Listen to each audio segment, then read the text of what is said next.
बाबा सिद्दीकी की हत्या कैसे हुई, किसने की, इन तमाम सवालों से पर्दा उठाने की तैयारी मुंबई पुलिस कर रही है। लगातार छानबीन की जा रही है और तीसरे शूटर का पता लगाने की कोशिश की जा रही है। बाबा सिद्दीकी को आज रात करीब 8:30 बजे बांद्रा स्थित मरीन लाइंस के बड़ा कब्रिस्तान में सुपुर्दे खाक किया जाएगा। बाबा सिद्दीकी ने कुछ दिन पहले अजीत पवार को जान का खतरा होने की बात कही थी। उन्हें वाई कैटेगरी की सुरक्षा भी मिली हुई थी, लेकिन शूटर्स ने बाबा सिद्दीकी को मारने का प्लान दशहरा के दिन बनाया था। उस दिन कोई भी पुलिसकर्मी उनकी सुरक्षा में तैनात नहीं था। तीनों शूटर्स कुर्ला से एक टैक्सी में बैठकर आए थे और रात करीब 9:15 बजे घात लगाकर हमला किया। लेकिन शक जताया जा रहा है कि वहां कोई लोकल शख्स भी मौजूद था जो शूटर्स को न सिर्फ गाइड कर रहा था बल्कि जीशान सिद्दीकी के ऑफिस का एक अपडेट भी दे रहा था।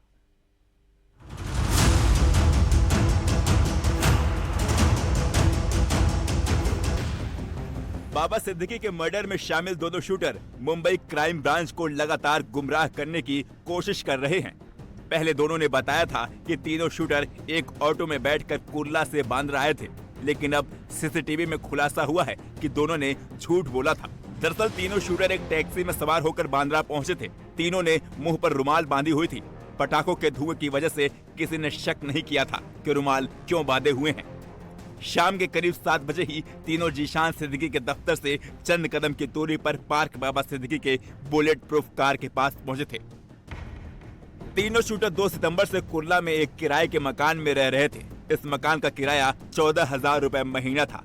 तीनों ने कई बार बांद्रा स्थित खेर नगर में बाबा सिद्दीकी के दफ्तर की रेकी की थी। सूत्रों के मुताबिक कोई चौथा शख्स जो तीनों शूटर का हैंडलर था वो भी आसपास ही मौजूद था। सभी एक ऑनलाइन मैसेंजर ऐप पर एक दूसरे से लगातार संपर्क में थे। बाबा सिद्दीकी को करीब 15 दिन पहले जान से मारने की धमकी मिली थी। तीनों शूटर में केवल 2 ने ही बाबा सिद्दीकी पर गोली चलाई थी। तीसरे शख्स ने कोई फायर नहीं किया था। बाबा सिद्दीकी हाल में ही कांग्रेस छोड़कर अजीत गुट में शामिल हुए थे। चुनाव के मद्देनजर अपनी विधानसभा के कार्यकर्ताओं से मिल रहे थे। उसी के बाद उन्हें निशाना बनाया गया। कल जो घटना हुई है वो घटना आज तक हमें विश्वास नहीं हो रहा है कि ऐसा कुछ हुआ है, लेकिन पुलिस डिपार्टमेंट ने तुरंत उसके बारे में जानकारी शुरू की है। 2 लोगों को उनके हाथ में लगे हैं 2 लोग, और भी कुछ लोग हैं। उनको ढूंढने के लिए, उनको लाने के लिए 5 टीम पुलिस डिपार्टमेंट ने लगवाई है और अलग अलग स्टेट में उनको भेजा है। सीएम साहब भी इसके ऊपर उनका ध्यान दे रहे हैं, खुद होम मिनिस्टर भी दे रहे हैं और मेरा भी है, हमारे बाकी साथियों का भी है। और जल्द से जल्द पता चलेगा कि एग्जैक्ट ये सब करने का कारण क्या है, किसने ये सब सुपारी दी, किसने ये सब किया। इसके बारे में तुरंत नहीं, लेकिन 1-2 दिन में ही पता चलेगा, ऐसा मुझे विश्वास है। और आज 8:30 बजे बड़ा कब्रिस्तान मरीन लाइंस में जो है वहाँ उनको दफनाया जाएगा। सरकारी इत्मीनान ने दफनाया जाएगा राजकीय सम्मान से। बाबा सिद्दीकी जियर्स डेवलपर्स प्राइवेट लिमिटेड नाम की रियल एस्टेट कंपनी है। बाबा सिद्दीकी के बेटे और कांग्रेस विधायक जीशान सिद्दीकी इस कंपनी के डायरेक्टर हैं।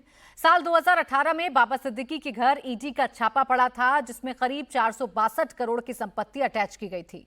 आशंका जताई जा रही है कि गैंगस्टर के टारगेट पर बाबा और जीशान सिद्दीकी दोनों थे, लेकिन एन मौके पर एक कॉल में जीशान की जान बचा ली। और क्या हुआ, फुल डिटेल इस रिपोर्ट में।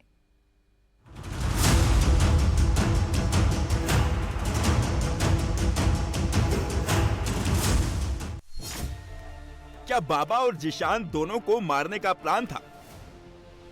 दशहरा के दिन जीशान सिद्दीकी और बाबा सिद्दीकी दोनों ही कार्यकर्ताओं से करीब 2 घंटे तक मुलाकात करते रहे।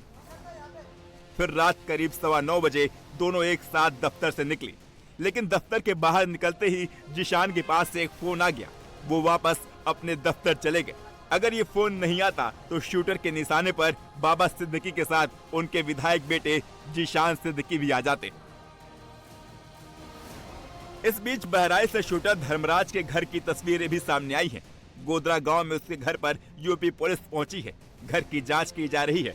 घर वालों ने पुलिस को बताया है धर्मराज कुछ दिन पहले दिल्ली जाने की बात कहकर निकला था, पता नहीं कैसे मुंबई पहुंच गया। यूपी पुलिस का कहना है कि दोनों पुणे में कबाड़ का काम करते थे। बहराइच में दोनों का कोई क्रिमिनल रिकॉर्ड नहीं है। शिवा 6 साल पहले महाराष्ट्र गया था। प्रयागराज में माफिया अतीक अहमद के मर्डर को भी जिन आरोपियों ने अंजाम दिया था, वो भी इसी उम्र के थे। उनका कनेक्शन भी लॉरेंस गैंग से जुड़ा था। पिछले कुछ सालों में लॉरेंस गैंग इसी तरह यंग और अननोन शूटर का इस्तेमाल कर सुपारी किलिंग कराता रहा है। जांच एजेंसियां अब साबरमती जेल में बंद लॉरेंस बिश्नोई से पूछताछ की तैयारी कर रही हैं। अतिशय दुःखद आणि गंभीर अशा प्रकारची घटना आहे।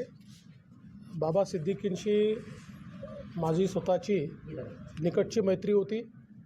अनेक वर्ष आम्ही सोबत काम केलं, त्यामुळे अशा प्रकारची जी काही घटना घडली आहे त्यांनी आम्हाला सगळ्यांनाच धक्का बसलेला आहे। आता या केसमधले 2 आरोपी पकडलेले आहेत, त्यांचं इन्व्हेस्टिगेशन चाललेलं आहे।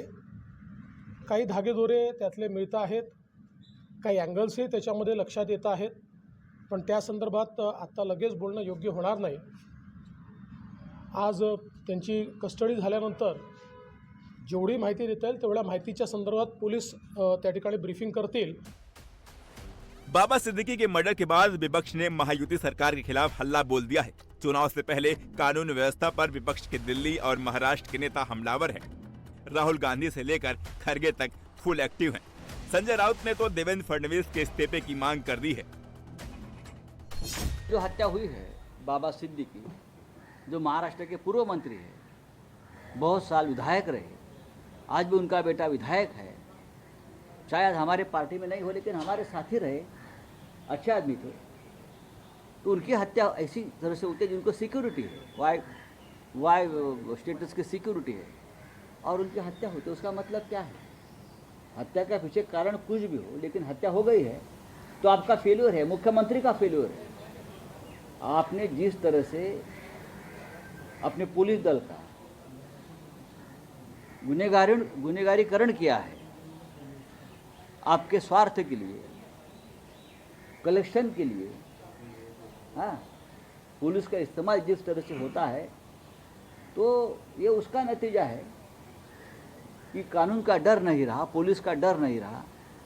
दिन दहाड़े कभी भी पब्लिक प्लेस पर हत्याएं होती जा रही है। उसमें आप राजनीतिक कार्यकर्ता, राजनीतिक नेता, मंत्री, विधायक भी नहीं छूट रहे। अब तक मैं ये कहता रहा हूँ, हम ये कहते रहे हैं भाई कि गृह मंत्री देवेंद्र फडणवीस पूरी तरह से फेल्यूर है, उनको इस्तीफा देना चाहिए।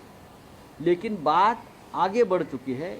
अब इस्तीफा नहीं, राज्यपाल ने, गवर्नर ने हस्तक्षेप करके देवेंद्र फडणवीस को गृह मंत्री पद से हटाना चाहिए।